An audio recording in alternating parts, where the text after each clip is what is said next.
Family well-being, first off, comes from that feeling of belonging, and that goes for moms and dads too.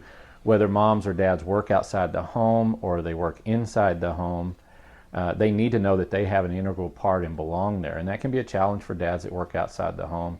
It can be a challenge for dads that are stay-at-home dads, and the same goes for moms, trying to define themselves, whereas with family well-being, they know this is their family, they belong.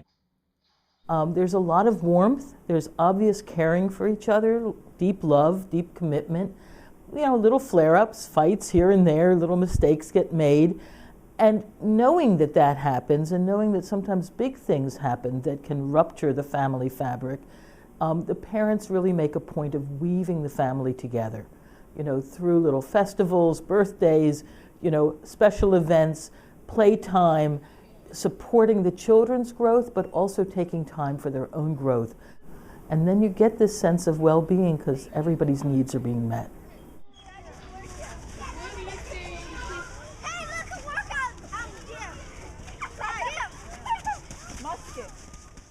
The other part about family well-being is that there's just this happiness. And I don't mean a happiness that comes from having everything you need, but a happiness of being together, coming together, being able to count on each other. Kids know that when there's a boo-boo, it's going to get kissed. Sometimes when kids have a boo-boo, they know the dad's going to say, sometimes mom's going to say, get up. But in that get up or get over it or put some dirt on it, that there's a belief in who that child is.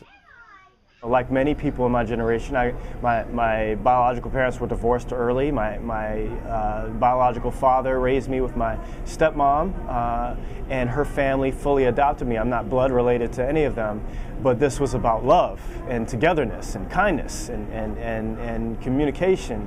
And so that's really what family is to me, is people that decide to love one another, and that can be as large a circle as you can handle. And the best way that I know to be able to achieve family well-being is by having regular and frequent opportunities for families to play together, to work with one another, as well as just have downtime to be together. A family that plays together stays together.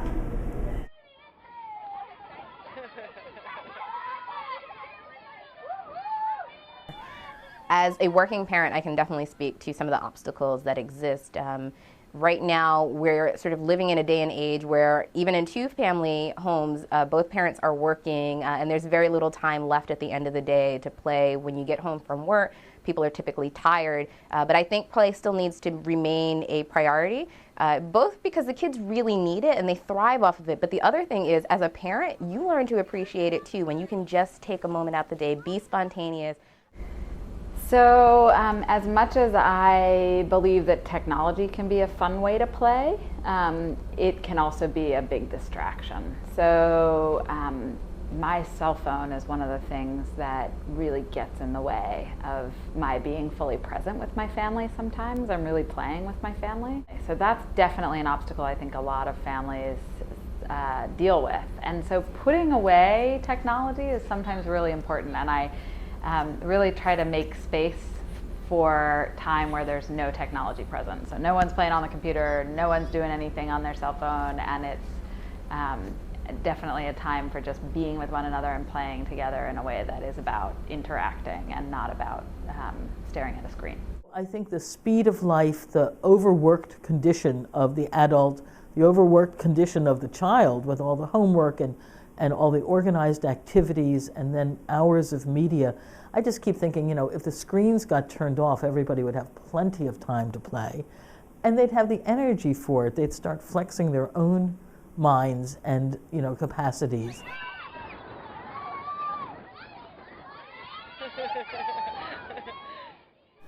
It doesn't take much. It's amazing. Or you put on a little costume while the children are playing, and suddenly you've slipped into that world of play with them. Instead of being the adult who's responsible, you become a player. And that, to some extent, is what you want. You don't want to dominate children's play. You don't want them dependent on you as a playmate. finding your own games to play as a family. I mean, get 2 clothespins and roll up a bunch of socks and play sock wars where you have to try to get the socks in each other's basket. That's an idea that was come up with by Diane Kraft in her active play handbook. So I think there are games and ideas all over the place. Go in the woods as a family and don't just walk, crawl like a bear. Try to imitate the animals. Play catch with each other in the yard. Play games where you have 3 balls and you're playing soccer with all 3 balls at once. So there are a myriad of ideas. Oftentimes what I consider to be work can be very playful to the kids, and I think that one of the tips that I have is involving the kids in the household work that you do. So my children love being involved when we're cooking and we're getting ready for mealtime. So I give them each a cutting board, and now that they're 5 years old, I've taught them how to safely use knives, and they love that feeling of contribution. And so, you know, we're so hurried, and I often think, oh no, I have to make dinner. But when I include them, it's a wonderful opportunity for family time, and the kids don't think of it as work, they think of it as play. Play can happen in a lot of different places. So it can happen at the grocery store when you're doing a scavenger hunt, or it can happen when you're getting ready for school, and it can happen when you're at school and your mom or dad drops you off at school and they come in and they're sort of playful in the halls. So different people play in different ways. Some people are really athletic and love sports. Some people really love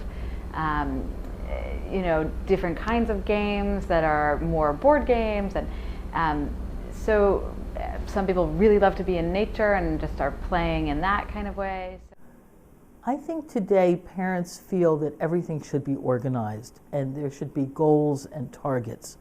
So when we first started working with the Parks Department out near Chicago to try to bring open-ended play into their programs, one of the things they said was, oh, the parents won't like that at all. They bring the children to us because they want the children to learn sports skills and develop this ability and that, and they're going to just think it's a waste of time and money if what we're doing is letting the children play. Well, in fact, when they made the change and brought in more playtime, the parents loved it because they saw that the children were so much happier. And also, the after-school director told me how the parents, for years, she would watch them come at 5 or 6 o'clock feeling quite harried, look through this big window, spot their child, come into the room, take them out real quickly. But that year, there was playtime when the parents came. And she said the parents would stand at the window for much longer and visibly relax, watching the children play, and then come in the room in a whole different mood.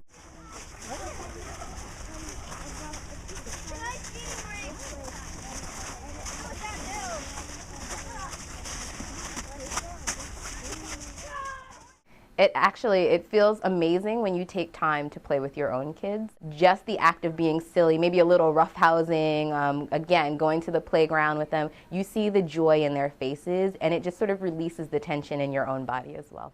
When we play together as a family, that there's a connectedness, and afterwards there's a calmness, and there tends to be, after we do a group activity, everybody kind of retreats and plays individually or reads or does something quiet individually. And so they both have this kind of calming sense that after you've played together as a family, that there's a security there, and there's also kind of a natural time for a quiet time where each individual plays on their own. I think the benefits for families playing together really are just bonding opportunities. There are chances to learn a lot more about your own children, your spouse, everyone in the home when you're playing, because words tend to flow more freely, and people are just really comfortable. They're willing to tell you about their day. They're willing to even push some boundaries, and that's kind of cool too, because you're in a safe space when you're playing. We all have this urge to play.